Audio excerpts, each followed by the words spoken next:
how can we you know, push Virgin into lots of different areas. I was more, you know, I just love creating things, love creating things that I could be proud of. And it was really only after we'd actually created the airline you know, that I saw an editorial in PR Week which said, you know, my God, you know what a brand Virgin is. They could really, you know, take this global and you know, they could take on a whole lot of different industries.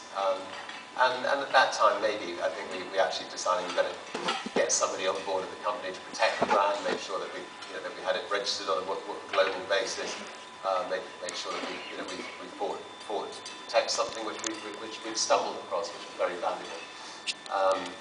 The original Virgin logo goes back to when we had the Sex Pistols. We were moving from sort of quite hippie-ish bands like Mike Oldfield and Gong and the likes into the Sex Pistols. We felt that the rather hippie label that we had wasn't appropriate, so I called somebody into my office one day and I told him roughly what we wanted, and I popped off to go to the label, and I was passing him, he'd scribbled this signature, Virgin signature, on a bit of paper.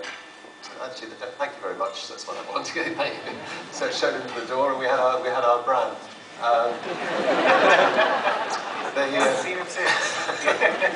I have a feeling we got the bill the next day. It's fine.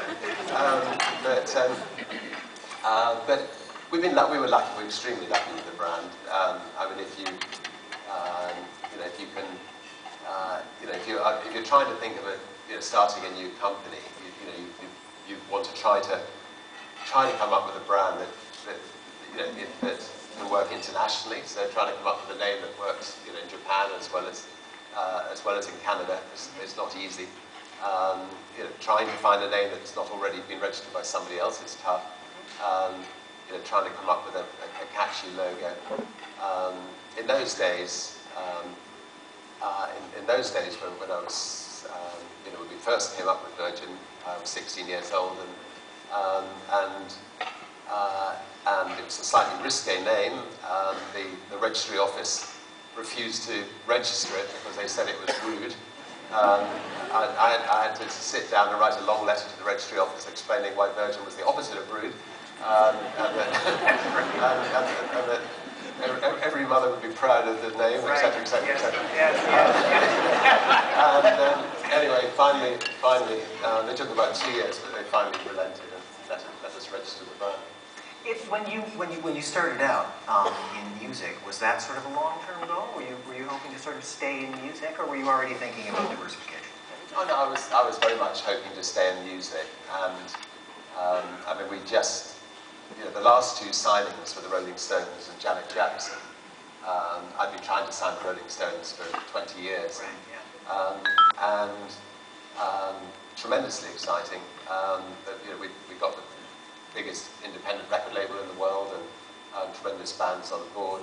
And British Airways decided to try to drive us out of business, and so I needed to have a war chest to come back to save the airline, and sadly had to sell the record company. But these things happen, and the jobs were saved, and we moved on to a new challenge.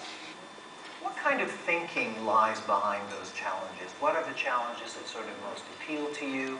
And in what terms, to what extent are you thinking about whether or not something will work with the Virgin brand on it?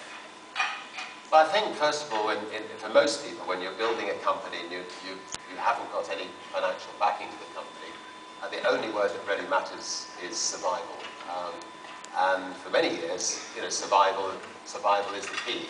And most companies do not survive. In fact, I think about 95% of people who start companies find they have to close them down. So, battling to survive is absolutely a critical thing in building a brand. And I've forgotten the second part of your question. I'm sorry. Well, I was just kind of curious to find out sort of what lies behind your thinking in terms of seeing a new venture as something that would be appropriate to have the Virgin brand on it. No, I mean, we now we will only take Virgin into a new area if we feel we can shake up an industry, hopefully turn it on its head,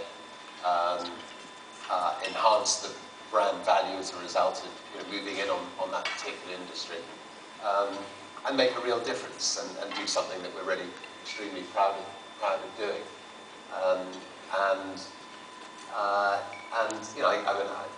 My business satisfaction I get from people experiencing a business that we've built, and people saying that we made a real difference to their lives, and that's what entrepreneurs and business people should be doing.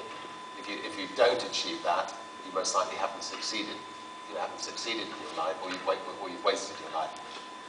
So, from a business perspective, every new thing that Virgin does on a global basis has to be working towards the goal of creating the most respected brand in the world, which will be our ultimate aim. So, Richard, was it